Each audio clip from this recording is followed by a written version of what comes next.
드디어 한상제와 함께하는 인리뉴스가 방송됩니다.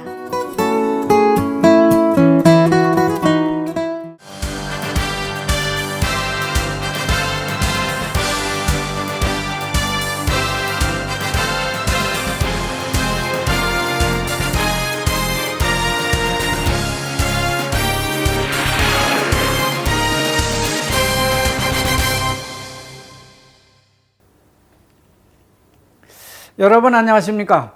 지난주에 이어서 한상제와 함께하는 인도네시아 주간 뉴스 브리핑과 논평은 르바란 특집 2 카타르의 위기와 이슬람 종파에 대해서 전해드리도록 하겠습니다.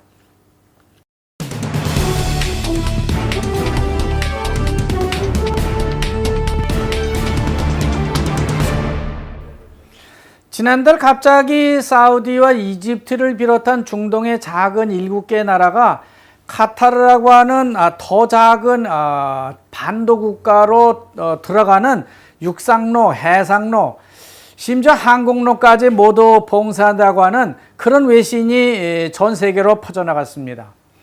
우리나라 메디아들은 아랍에미레이트에서 훈련 중에 있던 국가 축구대표팀에 대해서만 관심을 보였는데 반해서 터키와 인도네시아는 외교적 중재를 통해서 문제를 곧 해결해 보겠다고 하는 그런 적극적인 자세를 취하고 나왔습니다. 그것은 터키의 경우 대카타르 수출에 대한 타격을 그들이 우려했을 것으로 생각되고요. 인도네시아는 그 나라에 나가서 일하고 있는 가정부라든지 노동자들의 거취에 대해서 큰 걱정을 했을 것으로 그렇게 판단이 되고 있습니다. 아주 눈에 쉽게 보이는 문제죠. 하여간 인도네시아는 사우디와의 중재를 통해서 카타르 외교 단절 사태를 어떻게든 원만하게 해결해 보겠다고 하는 그런 강한 의지를 보이고 있는 것입니다. 그렇다면 카타르라고 하는 나라는 어떤 나라인가? 카타르라는 나라는요, 일종의 오아시스 같은 마을에 불과한 우리나라 변산반도 같이 생긴 아주 작은 나라입니다. 국토 면적은 경기도 면적과 비슷하다고 합니다. 그렇다면은 석유하고 천연가스가 없으면 이 나라는 아주 살기 어려운 나라죠. 근데 반대로 천연가스하고 석유가 너무 많이 나오기 때문에 국민들이 땀 흘려 일을 하지 않아도 1인당 국민소득은 12만 불을 훌쩍 넘는 그런 국민소득 최다 국가에 해당되고요. 국민들에게 주는 복지 혜택도 세계 최고 수준이라고 합니다. 그도 그럴 것이 석유와 가스는 많이 나는데 반해서 인구는 30만 명 정도가 전후가 되기 때문에 그렇다는 겁니다. 그러나 카타르에 들어와 살고 있는 외국인들까지 합치면은 약 260만 명 정도가 된다고 하니까 외국인이 내국인보다 훨씬 많고요. 외국인은 230만 명 정도가 거기 사는 셈이 됩니다. 그 중에는 인도네시아에서 간 가정부라든지 석유 시추를 돕고 있는 노동자들과 오는 2020년 이 나라의 수도인 도하에서 열리게 되어 있는 월드컵 시설 공사를 하는 기술자들도 여기에 다수 포함되어 있다고 볼 수 있습니다. 국왕이었던 자기 아버지를 축출하고요. 집권한 이 나라 젊은 아들, 즉 현 카타르 국왕은 석유와 가스가 고갈될 때가 다 됐기 때문에 거기에 대비하는 정책을 펴고 있다고 합니다. 그래서 나온 게 지난 2006년 아시안 게임을 했고요. 또 2020년 월드컵을 개최할 예정이고 거기다 카타르 항공의 세계화 작전, 또 중동의 대표적인 TV인 알자지라 방송을 인수했고요. 이슬람 형제단이라고 하는 그런 이슬람 강경 테러 단체들에 대한 관용을 베풀고 있으면서 중동의 범으로 불려지고 있는 나라들과도 교류를 하고 수니파의 종주국을 자처하는 사우디와는 걸프 동맹을 맺고 또 그 반대 세력으로 급부상하고 있는 시아파 종주국인 이란과도 등거리 외교를 하는 등 아주 종횡무진하고 있는 나라라고 볼 수 있습니다. 아주 개혁적인 입장을 주도해 나가는 중동 국가라고 볼 수 있는 것이죠. 여러분이 잘 아시는 바와 같이 카타르는 정치 외교 이외에도 아주 활발하게 국제 무대에서 능동적 역할을 해내고 있는 걸 볼 수 있습니다. 사우디가 갑자기 카타르의 교통수단을 모두 막아버렸을 때 즉각 걸프만 건너에 있는 이란과 터키를 통해서 농수산물을 공수해 올 수 있었던 것은 그동안 중립적 외교 내지는 그런 무역을 하고 있었기 때문에 그런 긴급 대책이 가능했을 것이라고 보여집니다. 이런 식의 카타르 제재는 뭔가 협상을 하자는 의미로 보여지고 있습니다. 문제는 오페크가 국제 유가의 추락을 더 이상 방치할 수 없다고 판단을 하고 석유 감산을 추진하고 있었던 것인데요. 카타르는 한국과 일본에도 자국산 천연가스를 상당히 많은 양을 수출하고 있는 나라입니다. 반면에 우리나라는 사우디로부터 원유를 수입하고 있습니다. 그만큼 사우디와 카타르 두 나라는 우리나라에 있어서 매우 중요한 에너지 공급원의 나라라고 볼 수 있겠습니다. 카타르 항공에는 우리나라 여성원들도 많이 나가서 취직을 하고 있는 항공사입니다. 또 북한 건설 노동자들도 도하 건설 현장에서 많이 일을 하고 있는 것으로 그렇게 알려지고 있습니다. 미국 오바마가 이란에 대한 37년간의 경제 제재를 풀고부터 우리나라와 인도네시아는 이란과도 경제 협력을 강화하고 있는 상태입니다. 한편 사우디아라비아는 이란과 달리 이슬람 국가 중에서도 온건파로 알려지고 있는 수니파 무슬림이 다수를 차지하고 있는 나라입니다. 반면에 이란은 시아파의 대표적인 나라라고 볼 수 있는 것이죠.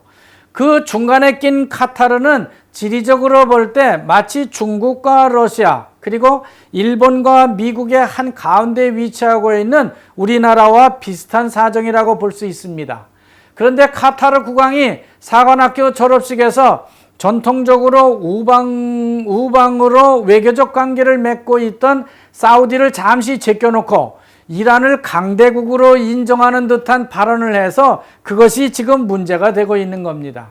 하지만 사우디와 카타르의 불편한 관계는 이미 오래전부터 있어 왔다고 말하고 있습니다. 중동의 봄으로 알려진 중동의 민주화 바람에 이집트가 쿠데타로 집권을 했을 때를 보면은 카타르 국왕이 그것을 비난을 하기도 했고요. 중동에서 활약하는 무슬림 형제단과 같은 테러 단체들을 이들이 지지를 하다가 반년 이상이나 대사를 초치한다는 그런 사태까지 갔던 적이 있다고 합니다. 그런데 이번에 이란 정책을 우리가 계속 유지할 필요가 있느냐 하는 아주 묘한 발언을 쏟아내서 문제가 되고 있는 겁니다. 마치 우리나라 국방백서의 주적이 누구냐 하는 것에 대한 모호한 입장을 피력하는 것과 아주 흡사하다고 할 수 있겠습니다. 카타르라고 하는 나라가 중동 이웃 국가들로부터 외교적 단절을 당하는 그 이면을 보면은 미국 트럼프 대통령의 사우디 방문과 이란에 대한 제재를 풀어준 오바마 대통령에 대한 반사적 조치가 중요한 원인이 될 수도 있겠다 하는 생각을 해봅니다. 그러나 더 숨겨진 이면이 있다고 하면은 미국의 셰일가스 세일이 아닐까 하는 그런 생각도 지울 수 없습니다. 미국이 셰일가스를 값싸게 막 퍼내 팔 수 있게 되면서 미국은 사우디 주변의 산유국들이 그리 중요하지 않게 생각을 하고 있다는 사실입니다. 따라서 미국은 중동을 지키던 5대의 항모 중에서 4대를 아시아 북태평양으로 이동시키고 지금 현재 북한과 중국을 지키고 있는 겁니다. 그런데다 미국 오바마 전 대통령은 이란과 핵무기 금지 협정을 체결하면서 중동의 판도를 뒤흔들어 놓았습니다. 지금까지 아라비아 반도를 주름잡던 오아시스형 이슬람 왕정 국가들이 이란과 같은 전통 이슬람 국가의 제기에 반발을 하고 나선 것이죠. 그렇지만 이란은 다른 중동 국가들과 좀 다른 면이 많습니다. 물론 북한도 아직 핵을 포기를 하고 있지는 않지만 이란은 핵무기를 만들다가 포기를 했고요. 경제 부흥을 선택했다고 볼 수 있습니다. 또 이란은 군사력이 아주 막강하고요. 식량을 자족할 수 있을 정도로 농수산 및 광산 자원이 아주 풍부한 나라입니다. 그만큼 성장 잠재력이 우수한 나라라고 볼 수 있는 것이죠. 미국 트럼프 대통령이 이란의 이런 점들을 크게 우려하고 나선 것 같습니다. 그렇기 때문에 트럼프 대통령이 사우디와 이스라엘을 방문했을 때 오바마 전 미국 대통령의 이란 핵 협상을 아주 바보 같은 짓이었다고 이렇게 혹평한 것으로 풀이됩니다. 그러면서 트럼프는 사우디의 입장을 지지한다고 선언을 했고 이란에 대한 핵 제재도 전혀 중단 없이 계속해 나갈 것을 확인하고 있습니다. 이 말은 결국 사우디와 미국이 이란에 대한 핵 제재와 외교 정책을 계속 밀고 나갈 것이라고 하는 하나의 전략적 외교적 정책이라고 볼 수 있겠습니다.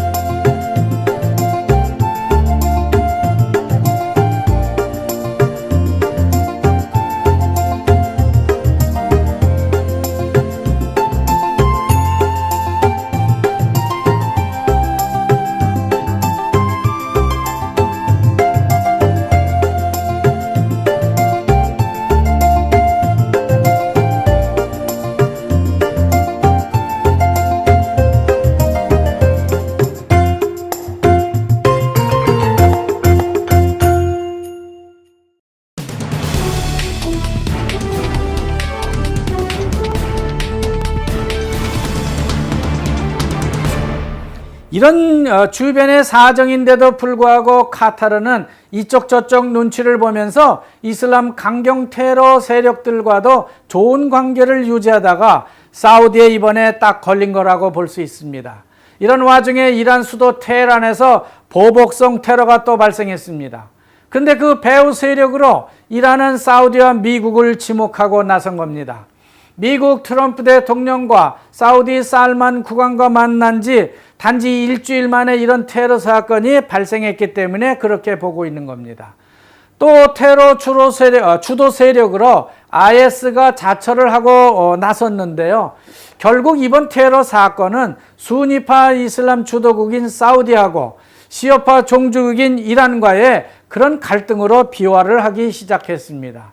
따라서 이 테러 사건과 카타르 외교 단절 사태는 사우디와 이란의 갈등만이 아니고 이슬람 수니파와 시아파의 갈등으로 점점 확산되고 있는 겁니다. 북한이 남한에 불바다를 만들겠다고 엄포를 놓은 것처럼 이란도 더 크고 어마어마한 보복을 수니파 나라에 퍼부을 것이라고 엄포를 놓고 있습니다. 이런 가운데 사우디는 카타르의 알자지라 방송의 축소와 함께 이란과의 단결을 요구한다는 다소 타협적인 대안을 내놓고 있습니다. 약간 사우디가 여기서 좀 물러나는 그런 양상을 보이고 있는 것이죠.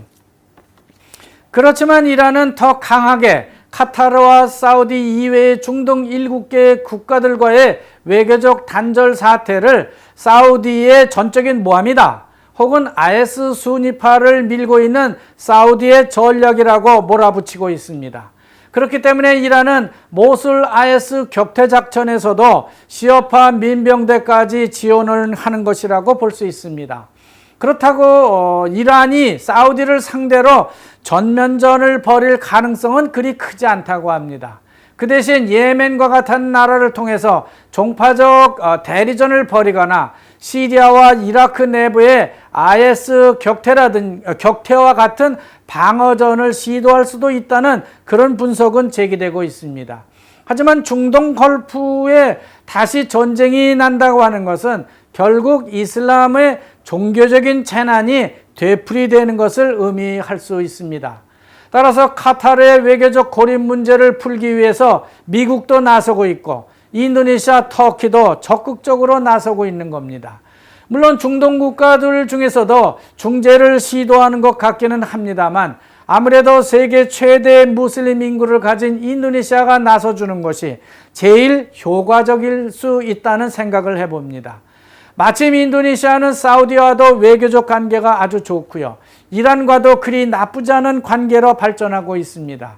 따라서 카타르는 카타르의 문제는 이제 인도네시아 조코위 대통령의 외교적 노력에 전 세계가 희망의 눈으로 주목을 하게 됐습니다. 하지만 인도네시아는 IS 세력의 동진 전략에 큰 부담을 느끼고 있습니다.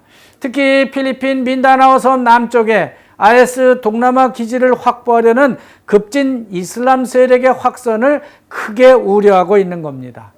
따라서 필리핀 정부가 벌이고 있는 민다나오 섬 남쪽에 제마 이슬라미아 섬멸 작전에 인도네시아가 큰 지지를 보내고 있는 것이죠. 특히 인도네시아는 카타르 외교단절 사태를 중재함으로써 중동 IS 세력의 동진을 막게 될 수 있고요.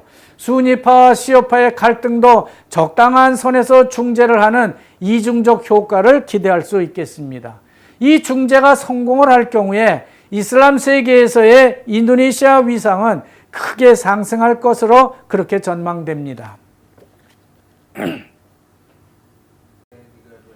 지금까지 르바란 특집 2 카타르의 위기와 이슬람 종파에 대해서 말씀드렸습니다.